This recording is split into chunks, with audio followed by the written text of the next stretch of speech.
अस्सलाम वालेकुम, कैसे हैं आप सब? ठीक है, फिट है। नई वीडियो के साथ आपकी खिदमत में हाजिर हूं। आज फिर मैं मौजूद हूं अपनी फेवरेट पर्सनैलिटी साहिबजादा काशिफ महमूद साहब के साथ। अस्सलाम वालेकुम। वालेकुम अस्सलाम। कैसे हैं आप? ठीक है अल्हम्दुलिल्लाह। रमजान कैसे जा रहा है? रोजे कैसे जा रहे हैं? रोजे से ज्यादा अफ्तारियां जा रही हैं जी आजकल। अल्हम्दुलिल्लाह। कोई पूरा दिन अगर खाने से दूर रहना है तो अगर थोड़ी बहुत अफ्तारी हो भी जाए तो कोई गुजारा हो जाता है जी। बस आज का सवाल है कि ये जो नफ्स का गुरूर है इसको कैसे कम किया जाए, क्योंकि ये एक तरह से कौमी मसला बनता जा रहा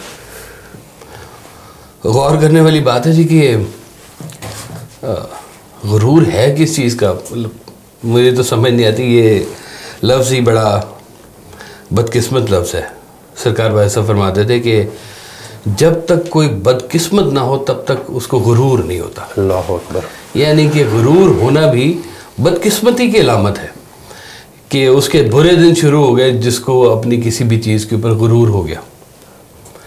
चाहे कोई उसकी मालो दौलत है, चाहे उसका माशरे में स्टेटस है, चाहे कोई हुस्न है, चाहे गुफ्तगू है, चाहे इल्म है।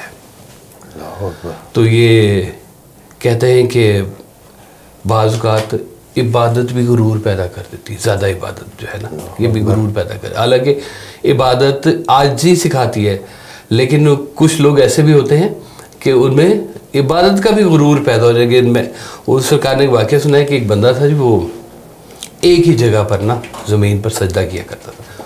उसने कुछ अरसे बाद देखा कि जहाँ वो सजदा करता वो पत्थर जो है थोड़ा सा घिस गया है। तो दिल में ना गुरूर पैदा हुआ कि मैंने इतने सजदे किए हैं कि पत्थर भी घिस गए। तो फौरी तौर पे आवाज़ आई कि तुम इस पहले पत्थर का खमियाजा भुगतो जिसको तुमने घिसा दिया है। तुम अपने माथे पे गुरूर कर रहे हो, पत्थर को भी तुमने घिसा दिया, कम कर दिया पत्थर को। तो गुरूर तो कोई है ही नहीं नाम की चीज़ कि आप देखें वो गुरूर वाले बड़े बड़े जो लोग गुजरे, नमरूद गुजरा जी, तो कहते हैं नमरूद खड़ा हो जाता था एक मीनार के ऊपर और वहाँ से ना आसमान में तीर मारता था और लोगों से कहता था कि देखो मैं तुम्हारे खुदा को तीर मार रहा हूँ। और वो तीर जब नीचे गिरता तो वो खून उसके ऊपर लगा हुआ होता था। तो कहता था मैंने तुम्हारे खुदा को तीर मार रहा हूँ और ये वो ज़ख्मी हो रहा है और ये तीर देखो खून वाले नीचे आ रहे हैं। तो एक वक्त ऐसा आया कि नमरूद की नाक में से एक मच्छर घुस गया और उसके दिमाग में चला गया। अब वो दिमाग में जाके जैसे फड़फड़ाता था उसको तकलीफ़ होती थी। तो कहता था मेरे सर पे जूते मारो। अल्लाह अकबर। एक मच्छर ने उसको जूते पड़वा दिए। ये टोटल गुरूर की दास्तान है जी सारी की सारी। अब जो इल्म गुरूर बन जाए यूँ समझे कि ये अब उसके ऊपर कोई हिजाब बन गया, रुक गया, उस पर इल्म आना रुक गया, तभी उसके अंदर ये गुरूर पैदा हो गया। देखिए नॉलेज है ना ये गुल दायरे की तरह, थोड़ा पता है आपको, आपका छोटा गुल दायरा है। अब ये छोटे गुल दायरे में जितना आपको पता है आपका गुल दायरा भी छोटा है। इसका मतलब है कि अभी बाहर के बहुत कुछ सीखना है। ये थोड़ा सा बड़ा हो गया, यानी कि आपके पास इल्म ज़्यादा बड़ा हो गया। अभी जितना बड़ा होगा उसका सरकमफ्रेंस भी उतना बड़ा होगा। इसका मतलब है कि उसको ज़्यादा ये बात का शौर होगा कि अभी बाहर और बहुत बड़ा पड़ा हुआ है। तो कहते हैं ये जो अच्छे लोग होते हैं ना उनके पास जितना इल्म ये बढ़ता जाता है उनको एहसास से जहालत उतना ज़्यादा होता जाता है कि ऐन अबूर ज़रूर सानू पर समंदर डूंगे, कि अभी जानते हैं बहुत कुछ जानते हैं लेकिन अभी बहुत कुछ है जो जानने वाला है। सरकार फरमाते थे कि वो अभी नामालूम भी इल्म है और लामालूम भी इल्म है। यानी कि ये पता है कि ये डिग्रियां हैं, ये शोबे हैं, ये फल्कियात है, ये अर्जियात है, माशियात है, शुमारियात है, नाम तो पता है लेकिन हमें इनके काम नहीं पता। तो हमारे लिए तो ये भी नामालूम इल्म है। लेकिन इनके अलावा कोई शोबा आके नया को बता दे, जैसे वो मौलाना रूम के वो वाक़या हुआ, वो जो कूनिया में किताबें पढ़ी थी, शाह शम्स तबरेज़ तशरीफ़ लाए और उन्होंने किताब उठा के तो फेंक दी तालाब में। और फिर जब वो किताबें हाथ निकाल के बाहर निकाली तो किताबें खुश की खुश थी। तो उन्होंने कहा ये चीज़ ये क्या है? तो उन्होंने कहा ये अभी तुम्हारे मतलब ये तुम तो मौलाना रूम को ये कहा जा रहा है कि अभी आप नहीं समझ सकते अभी ये। तो ये इल्म तो वो भी इल्म पढ़े हुए अभी। तो अल्लाह की तरफ से तो बहुत कुछ है जानने के लिए, मानने के लिए। वो अब देखिए, मैं शौक़ था ना शुरू में मोटरसाइकिल का, सब बच्चों को बड़ा शौक़ होता है, ज़रा घी करने का ज़्यादा ही शौक़ है ना। तो मुझे एक दिन सरकार कहते हैं कि बात सुनो, ये मोटरसाइकिल है, तुमने इसको ऐसे समझना है, तुम्हारे पास साइकिल है जिसको मोटर लगी हुई है, तुम्हें पैडल नहीं चलाने पड़े, जोर नहीं लगाना पड़ा, तो ये तुम्हें मोटर लगी है, तुम अब साइकिल की स्पीड से इसको चलाते हो। कहते अब तुम यूँ करते हो ना, ऐसे जब घी करते हो इसको, अच्छा घी की है, मोटरसाइकिल तेज हो गई, इसमें तुम्हारा क्या कमाल है? अल्लाह अकबर। तुम्हारा तो कोई कमाल नहीं। ये अब बचपन में, जवानी में ये सारी बातें अब बच्चों को नहीं अब समझ, अब मुझे भी नहीं उस वक्त आती थी, तो अब मैं वाकई कहता हूँ कि आप रेस दे रहे हो, तेज़ कर रहे हो, तो वो तो मशीन है, मशीन का काम है, आपने तेज़ करके उसको क्या कमाल कर लिया, वो तो कोई भी दबाएगा तेज़ हो जाएगी। लेकिन आजकल तो रोडों पे ये कमाल हर कोई दिखा रहा होता है। हाँ जी, हर कोई दिखा रहा है जी, वो वन व्हीलिंग कर रहे हैं, तो ये जानों को भी खतरा है, दूसरों को भी खतरा है, ये आस्पेक्ट बच्चों को नज़र नहीं आ रहे होते। तो ये इंसान को पता चले ना कि मैं हूँ क्या, कितना सा हूँ मैं। तो जैसे सरकार फरमाते हैं कि देखो इतनी बड़ी कायनात जिसमें लाइट ईयर्स के फासले हैं आपस में, सैयारों के, सितारों के, और इतनी बड़ी कायनात में आपकी बहुत ही छोटी सी ज़मीन है। कहते हैं सूरज बहुत बड़ा है, लेकिन सूरज से बड़े भी सैयारे मौजूद हैं जी। तो अब उसके मुकाबले में एक छोटी सी आपकी ज़मीन है, उस ज़मीन के बीच में छोटा सा आपका मुल्क है, उस छोटे से इलाके में आपका एक घर है, चाहे किनाल का है, चाहे 10 किनाल का है तो छोटा सा ही ना इस पूरी कंपैरिजन में अगर आप देखें कायनात के हवाले से। तो वो कहते थे अब इसमें तुम उतनी जगह पे सोते हो जितनी जगह तुम्हें कब्र के लिए दरकार है। 10 किनाल के घर में भी तुम उतनी जगह पे सोते हो जितनी जगह तुम्हें कब्र के लिए चाहिए, उतनी सी जगह पे तुम रोज़ सोते हो, रोज़ मरते हो, रोज़ उठते हो। तो गुरूर किस बात का है तुम्हें? अपनी हैसियत पहचानो कि तुम हो क्या, कहाँ से आए हो, किधर जाना है, कितना टेम्परेरी सफ़र है।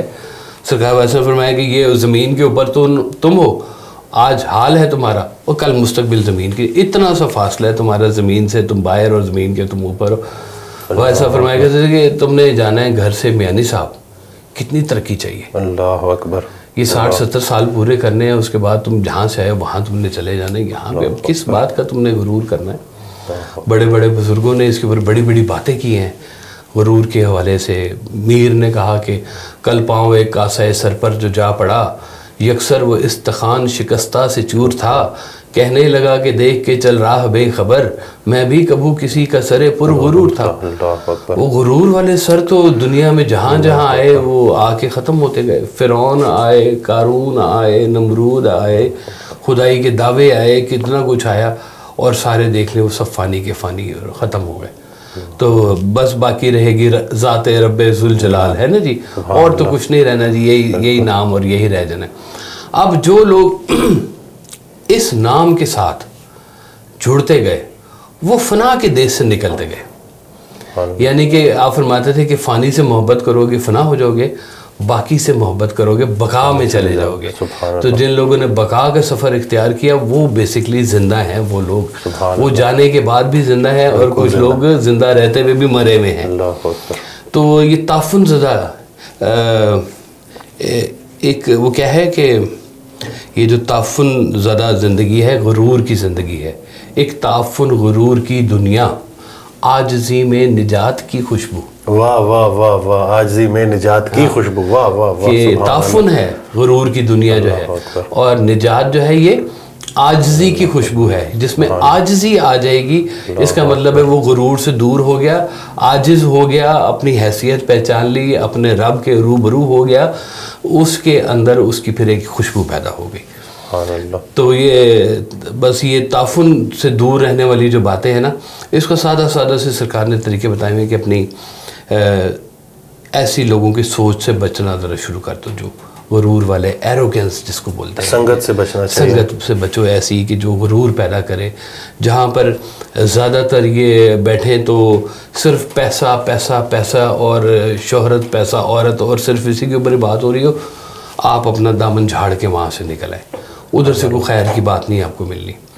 तो जहाँ पे खैर की बात मिल रही है, अपने रब की बात मिल रही है, उसके हबीब सल्लल्लाहु अलैहि वसल्लम की बात मिल रही है, उन लोगों के करीब रहना शुरू हो जाओ, ये गुरूर शुरूर जैसे कीड़े जो है ना वो आपके अंदर पैदा ही नहीं होते। सुभान अल्लाह। ये जिन चीज़ों के बगैर आप दुनिया में आए हैं और जिन चीज़ों के बगैर आपने दुनिया से चले जाना है, उन्हीं चीज़ों के ऊपर गुरूर किया जा रहा है। अल्लाह अकबर, अल्लाह अकबर। वो कहते थे ना कि दूसरे का मुंह देख के तो अपने मुंह पे चपेड़े मार के अपना मुंह लाल करना है ना जी, कि यार वो उसके नसीब है, ये इसका नसीब है। नसीब को अपनी एंटाइटलमेंट मत बनाओ। कितने सारे लोग हैं जो बहुत ज़्यादा काबिल लोग हैं लेकिन नसीब उनके पास कम है। आप कहते थे जैसे कि देखो गधा मेहनत करके अच्छा गधा बन सकता है, घोड़ा नहीं बन सकता। वो उसका नसीब है, वो उसका नसीब है। अब वो घोड़े का नसीब घोड़े का नसीब है, उसका गधे का नसीब गधे का नसीब है, मोर का नसीब अपना नसीब है। वो कहते हैं इतने खूबसूरत उसके पर हैं कि वो उसको बड़ा गुरूर आ गया इसके ऊपर मोर को। तो ये मिजाज का नाम है मोर भी। वाह वाह। मोर भी एक मिजाज का नाम है। तो मोर को भी ना अपने ऊपर बड़ा गुरूर आ गया कि यार ऐसे देखो मेरे पंख खुले हुए हैं, क्या रंग है, क्या शाइनिंग है और क्या बात है। और ऐसे वो जब लहराता है तो कहते हैं फिर वो रो पड़ता है जब वो अपने पाँव देखता है। तो कहते हैं वो पाँव उसके उतने खूबसूरत नहीं है जितने खूबसूरत उसके पर है। तो फिर वो अपने पाँव देख के रोता है, तो फिर वो रोता है तो वो फिर आजिज़ी में चला जाता है। जब पंख फैलाता है तो वो गुरूर में आ जाता है। तो ये मिजाज भी ऐसे है कि जब वो किसी ऐसी कोई चीज़ आपको मिली भी हो ज़िंदगी में और उस चीज़ को आप लोगों के ऊपर रोब के तौर पर जब आप झाड़ना शुरू करें तो ये इसका मतलब है आपके गुरूर के दिन शुरू हो गए। जब वही चीज़ खल्के खुदा की खिदमत के लिए जब सर्व होना शुरू हो जाएगी तो वही चीज़ आजिज़ी में तब्दील हो जाएगी। सुभान एक ही चीज़ है, जिसको गुरूर बनाना चाहें तो गुरूर बना लें, उसको आजिज़ी बनाना चाहें तो आजिज़ी बना लें। आपकी नीयत है, आपकी नीयत है जी। और ये बुजुर्गों ने काम ही सारा नीयत के ऊपर किया कि नीयत की इस्लाह जैसे जैसे होती जाएगी वैसे वैसे आपका वो ये गुरूर वाला काम जाइए कम से कम होता जाएगा। खिदमत के डिपार्टमेंट में आते जाएंगे आप, खिदमत के डिपार्टमेंट में आते जाएंगे। वो गुरूर से वैसे ही बहुत दूर भागते चले जाएंगे आप। तो गुरूर शुरूर इतना लंबा चौड़ी कोई दास्तान है नहीं, बड़ी मुख्तसर सी है। जवानी 4 दिन की है ना जी। वो कहते हैं कि एक देवी थी गॉडेस, जिसको पुराने ग्रीक दौर में कहते थे गॉडेस। तो उसको एक ह्यूमन बीइंग बड़ा पसंद आ गया। तो वो उसने कहा अपने देवताओं से जाके कि मुझे ये ह्यूमन बीइंग बड़ा पसंद आ गया। उसने कहा वो तुम लोगों का आपस में इंटरेक्शन नहीं हो सकता, इसकी थोड़ी सी एज होती है ह्यूमंस की, और जो गॉड्स होते हैं इनकी तो बड़ी बड़ी एजेस होती हैं, बड़े लंबे होते हैं साल, थाउजेंड्स ऑफ ईयर ये जिंदा रहते हैं, तो क्या करोगे तुम इसको। उसने कहा एक काम करें, इसको भी ना आप ह्यूमन से ना इसको कोई ऐसी चीज़ दे दें कि इसकी लाइफ जो है ना वो बड़ी लंबी हो जाए, गॉड्स जैसी इसकी लाइफ हो जाए। तो ज़िद की तो उसने कहा जी ठीक है, दे दी भाई, अब मौत नहीं आनी तुम्हें। ये उसको मिल गया, इनाम मिल गया उस बंदे को कि अब तुम्हें मौत नहीं आनी। और वो गॉडेस जो है ना वो उसके लव में गिरफ्तार हो गई और वो पता चला कि थोड़े अरसे बाद बंदे ने अब मरना नहीं है, अब वो थोड़ा थोड़ा बूढ़ा होना शुरू हो गया, उसके रिंकल्स आ गई हैं, उसके बाजू कमज़ोर हो गए, आंखें कमज़ोर हो गए। फिर उन्होंने मौत मांगनी, उन्होंने कहा तेरी मेहरबानी, मेरी जान छोड़ दो, मैं तो अब चल भी नहीं सकता, तो मेरा जाने का वक्त है, मुझे वहाँ से आज़ादी दिलाओ। तो फिर वो जाना पड़ा। अभी जवानी भी कितने दिन की खेल है, जिस जवानी को लेके लोग बड़ा अकड़ते हैं, बड़े बड़े पहलवान इस शोबे के अंदर रहे हैं, बड़े बड़े खूबसूरत लोग अपने अपने दौर में रहे हैं। ये शोबिस की दुनिया देख लें, फिल्मी एक्ट्रेसेस देख लें, जो ये सारा शोबा चल रहा है जी, कितना गुरूर, कितना मान होता है अपनी खूबसूरती का। और यही खूबसूरती जब ढलती है तो वो देखें उनके क्या हालात हो जाते हैं जी। अल्लाह अकबर, क्या ज़वाल होता है, क्या ज़वाल होता है, सबने देखा है जी कि ये लोगों के फिर वो को पूछता नहीं है कि ये तो बड़ा गुरूर वाला था, इसके पास कौन बैठेगा। वो जिन्होंने अपने गुरूर को सही तरह से लेके चले ना, उनको फिर और कुछ नहीं मिला दुनिया में, बस बेचारे फिर अपना गुरूर ही लेके बैठे रह गए। फिर लोग नहीं मिलते, कोई तवज्जो भी नहीं मिलती, कोई फिर वो कहते हैं बड़ा अकड़ूल बंदा है ये, इसके पास नहीं जाना, इसका मिजाज जो है बड़ा गुरूर वाला है। बिल्कुल, ये तो आए दिन नज़र आ रहा होता है कि जो ये अगर कोई आपको अल्लाह ने कोई ऐसा कोई मर्तबा दे दिया है, उसकी वजह से इतना आपके अंदर तकब्बुर आ गया है, सीधे मुँह बात नहीं करते लोग, और पता नहीं किस चीज़ का उनको वो तकब्बुर होता है। तो ऐसे लोग तो वाकई पाए जाते हैं आसपास, मार्केट में बड़े जो है नज़र आते हैं। हाँ जी। तो इनके लिए कोई एक सिंपल सा फार्मूला कि इस चीज़ को तोड़ना, क्योंकि ये जब तक ये चीज़ समझ नहीं आएगी लोगों को कि ये जो वक्ती मर्तबा है, बल्कि हज़रत वासिफ़ अली वासिफ़ रहमतुल्लाह अलैह इरशाद फरमाते हैं कि या अल्लाह पहले आजिज़ी दे फिर मर्तबा दे, अगर आजिज़ी नहीं देनी तो मर्तबा भी ना दे। तो अब अगर ऐसे लोगों को मर्तबा मिल गया, आजिज़ी नहीं है, तो उनको उस तकब्बुर को तोड़ने के लिए उनको क्या करना चाहिए? बस वो जिनका रजू इल्लल्लाह होगा ना, उनका ये तकब्बुर टूटता चला जाएगा। कहते हैं ज़िक्र फ़िक्र जो है ना जी, ये आपके गुरूर को तोड़ता है।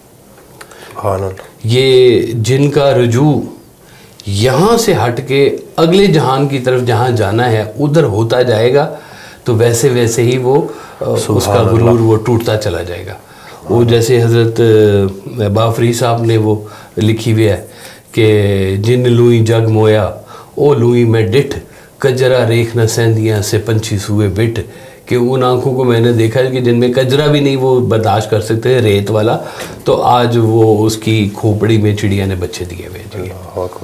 तो ये थोड़ी सी बात है कि ये ज़िक्र करें।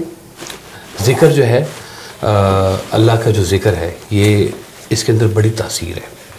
आप उसकी रब्बानियत को, उसकी वहदानियत को, उसको बड़ा मानते हैं। इसलिए कहते हैं कि अपनी ज़िंदगी में अपने से बेहतर इल्म वाला ज़रूर कोई ढूंढ के रखें, या कोई ऐसा बंदा अपनी ज़िंदगी में ज़रूर रखें जिसकी आपने हर बात माननी है। सुभान अल्लाह। ज़रूर नहीं माने देगा, सुभान अल्लाह, वो तोड़ देगा, मैं ही तोड़ देगा, वो तोड़ देगा आपकी, मैं तोड़ देगा। आपको जब ये पता कि ये मुझसे बेहतर है, गुरूर होता ही इसी चीज़ का है कि मुझसे बेहतर कौन, कोई भी नहीं है, मैं ही सबसे बेहतर हूँ। और इसमें बड़े बड़े मजहबी लोग भी आ जाते हैं, बड़े बड़े रूहानी लोग भी आते हैं। मेरे पास जी बड़ा ये भी इस्तग़फ़ार का मकाम हो जाता है कि जब कोई शख्स अपने मरातिब गिनवाना शुरू कर दे तो इसका मतलब है कि उसका गुरूर का टाइम शुरू हुआ है। इस्तग़फ़ार करो और बचो उससे। और इस्तग़फ़ार के अंदर बड़ी कहानियाँ छुपी हुई हैं। अस्तग़फ़िरुल्लाह का विर्द करते जाएं ताकि अल्लाह ताला ये शैतान मरदूद से हमें बचाता जाए। ये आके चुपके से ना कान में कह देता है कि तुम तो बड़े इबादत गुजार हो। वो कहते हैं कि वो शैतान ने आके ना उठा दिया बुज़ुर्गों को कि उठे नमाज़ पढ़ ले। उन्होंने कहा मरदूद तू तो शैतान है, तूने मुझे क्यों उठाया नमाज के लिए? उनके कल आप नहीं उठे थे तो इतना रोए थे कि आपके दर्जात में इतना इजाफा हो गया, तो वो मैं अफोर्ड नहीं कर सकता कि आपके दर्जात में इजाफा हो। तो ये शैतान का काम है कि वो आपके दर्जात में इजाफा नहीं होने देता, बल्कि आपको इस तरह की बीमारियों के अंदर मुब्तला कर देता है कि आप जो है दिन ब दिन गहराई में चले, तनज़्ज़ुली में चलने शुरू हो जाते हैं, ज़वाल पजीर होना शुरू हो जाते हैं। शायद दुनिया में आप बड़े हो रहे होंगे, लेकिन जो आपकी रूह है वो अंदर से कमज़ोर होती जा रही होती है। वो कहते हैं कि कितने बादशाह आज तक ऐसे नजर आए हैं जिन्होंने बादशाही छोड़ के दरवेशी इख्तियार किए। आज तक किसी दरवेश ने दरवेशी छोड़ के बादशाही नहीं इख्तियार की। सुभान अल्लाह। उसमें कौन सी बादशाही है ऐसी? उसमें कौन सी बादशाही है? वो बादशाह सलामत गुजर रहे थे, उन्हें देखा एक शख्स वो बैठा प्याले में ना रोटी गर्म करके पानी के साथ वो खा रहा है। तो उसने कहा कि अच्छा बताओ मैं बादशाह हूँ, मैं तुम्हारे लिए क्या कर सकता हूँ? उन्होंने कहा पहले तो जरा आगे से हटो ना, ये जो धूप आ रही है मेरी अल्लाह ने भेजी हुई है, तुम क्यों रोक रहे हो? है साइड में हो। अगर मैं रोटी खा सकता हूँ ऐसे करके तो फिर मुझे किसी की क्या ज़रूरत है? अल्लाह अकबर। मौला अली अलैहिस्सलाम के खाने चलते थे मस्जिद में, और वो मस्जिद में बैठ के तो खा रहे थे। उन्होंने कहा जी वो बंदे को भी बुलाएं, वो जो बाहर बैठा हुआ था वो खा रहा था गीली रोटी करके, तो उसको भी खाने बुलाएं। उन्होंने कहा जी उन्हीं के नाम के तो सारे खाने चलते हैं यहाँ पे, उन्हीं के नाम के लंगर चल रहे हैं दुनिया के अंदर। तो उनकी अपनी आजिज़ी ये रही है जिन्होंने दुनिया में इतना लोगों को खिलाया, बांटा है, दुनिया के अंदर इल्म फैलाया, और उनकी मेहरबानी आज तक खलक के ऊपर जो है वो चलती आ रही है। आज भी वो मुश्किल कुशाई उनकी चलती आ रही है। तो जो लोग इनके करीब करीब होते चले गए ना, वो फिर इस दाम में नहीं आते। ये दाम है, ये जाल है, गुरूर जो है। वो कहते हैं ना मकड़ी कितना मैथमेटिकल किस्म का जाला बनाती है जी। कभी गौर से उसकी वो वीडियो देखे ना बनते हुए, कि हर चीज़ ऐसे नाप तोल जाविये एंगल्स परफेक्ट बनाती है, सारे का सारा चाला खूबसूरत, और नीयत क्या है उसकी? किसी को फंसाना। अल्लाह अकबर, अल्लाह अकबर। तो ये सारी खूबसूरतियाँ सारी निकल जाती है जब नीयत का पता चलता है कि नीयत ये अंदर कितनी ख़राब है। तो ये नीयत साफ़ होती जाएगी, गुरूर से दूर होते जाएंगे, कसरत दरूद पढ़ना शुरू कर दें, कसरत से दुरूद शरीफ पढ़ना शुरू कर दें, गुरूर से दूर होते जाएंगे, बच्चों से मोहब्बत करना शुरू कर दें, गुरूर से दूर होते जाएंगे, अल्लाह का जिक्र अज़कार ज़रब लगाएं ला इलाहा इल्लल्लाह की अपने दिल के ऊपर, इस ज़रब से जो है ना वो ये गुरूर जैसी चीज़ें दूर होना शुरू हो जाती हैं। और अपना रुजू इस बात पे रखें कि ये 4 दिन की ज़िंदगी है, आए आगे हमने चले जाना, किस बात का इतना बड़ा रोला बखेड़ा बनाना है। वो कहते हैं कि अगर तुम मांगोगे ना अल्लाह से, बादशाही मांगोगे, तो जिम्मेदार भी तुम ही हो। अगर वो खुद दे रहा है तो फिर वो मेहरबानी भी खुद करेगा, संभाल भी लेगा वो सारे का सारा। तो सरकार ने वाकई सुना था कि एक वो थे गवर्नर साहब, वो आए अपने पीर साहब के, उन्होंने कहा जी गवर्नर बनना है जी मैंने जी। उन्होंने कहा जाओ तुम्हें गवर्नर बना दिया। तो कुछ अर्से बाद वो गवर्नर बन गए जी वो। तो फिर मुलाकात हुई, हाँ भाई गवर्नर साहब ठीक चल रहे हो, और कहा जी अल्हम्दुलिल्लाह बड़ा ठीक, लेकिन दिल का सुकून नहीं हो। वो तो तुमने मांगा ही नहीं है, तो गवर्नरशिप मांगी है। तो ये जिनको इस सहूलत का पता है ना जी कि ठहराव क्या होता है ज़िंदगी में, सुकून कल्ब क्या होता है, अल्लाह का जिक्र आपके दिल के ऊपर क्या असर कर रहा होता है, वो तज़ब्ज़ुब से निकलते हैं, डिप्रेशन से निकलते हैं, गुरूर से निकलते हैं, लालच से निकलते हैं, हसद से निकलते हैं, करप्शन से निकलते हैं। उनको अपनी ज़िंदगी का हर कुछ ये सामने नज़र आ रहा होता है कि कल को हमने जाके इन चीज़ों का जवाब देना है। वो कहते हैं तुम्हारे अंदर काबिलियत थी तो ये तुमसे उस काबिलियत का पूछा जाएगा, और किसी चीज़ का नहीं पूछा जाएगा। ये काबिलियत हमने तुम्हें दी थी, ये बताओ इसको तुमने अल्लाह की मखलूक की खिदमत में लगाया कि नहीं लगाया। अल्लाह अकबर। तुम तो गुरूर करके बैठ गए उसके ऊपर, तुम तो सांप बन के बैठ गए उसके ऊपर, उसको अपना इस्तेकाक तुमने समझ लिया।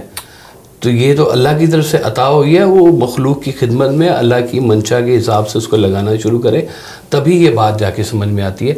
वरना ये गुरूर तो बड़े बड़ों को डुबो दिया है, जिसने गर्क कर दिया सारों को, समंदर में उठा के फेंक दिया अल्लाह ताला ने फ़िरौन को। तो एक हज़रत मूसा अलैहिस्सलाम जो जिनकी ज़ुबान भी कहते हैं, उनकी ज़ुबान में थोड़ी सी वो स्टैमरिंग थी जी। तो हज़रत मूसा ने कहा कि या अल्लाह मैं तेरा पैगाम जाके कैसे बयान करूँगा। उनका हमने हुक्म दे दिया तुम जाओ बयान करो। फिर हज़रत हारून अलैहिस्सलाम को उनके साथ लगा दिया गया। तो फ़िरौन कितना बड़ा, और हज़रत मूसा अलैहिस्सलाम उस वक्त के उस तरह की पावर में नहीं है, हुकूमत उसकी है, ताकत उसकी है। वो कहता है I am the god of east and west, I am the god of east and west. फ़िरौन ये कहा करता था उस दौर में अपने लोगों को। तो उसके सामने हज़रत मूसा अलैहिस्सलाम आके खड़े हो गए और तहस नहस कर दिया सारी बादशाहत को, और समंदर में गर्क कर दिया। कहते हैं उसकी वो मम्मी अभी भी कहीं पे इबरत के लिए पड़ी हुई है कि देख लो, सीरू फिल अर्द करो, क्या है जी वो ज़रूर कैफ़ा कान आक़िबतुल मुकज़्ज़िबीन, कि दुनिया की सैर करो और देखो जुटलाने वालों का क्या अंजाम हुआ। अल्लाह अकबर। अल्लाह ताला कहते हैं ये झूठे लोग हैं, अल्लाह अकबर। ये जो गुरूर करने वाले लोग हैं ये झूठे लोग हैं। तो इन झूठे लोगों से जाना जी वो बचे, उन लोगों की संगत इख्तियार करे जो आपको अल्लाह के करीब कर दें जी। सुभान अल्लाह। मैं उम्मीद करता हूँ कि जैसे मुझे बड़ा कुछ सीखने को मिला, इस तरह आप लोगों को भी आपके सवालों के जवाब मिले होंगे। तो अपने घर से अपनी कब्र तक कितनी कोई तरक्की करनी है, बस ये फासला निगाह में रहे तो तकब्बुर नहीं आ सकता। नेक्स्ट वीडियो में फिर हाजिर होंगे आपकी खिदमत में। दुआओं में याद रखिएगा। अल्लाह हाफिज़।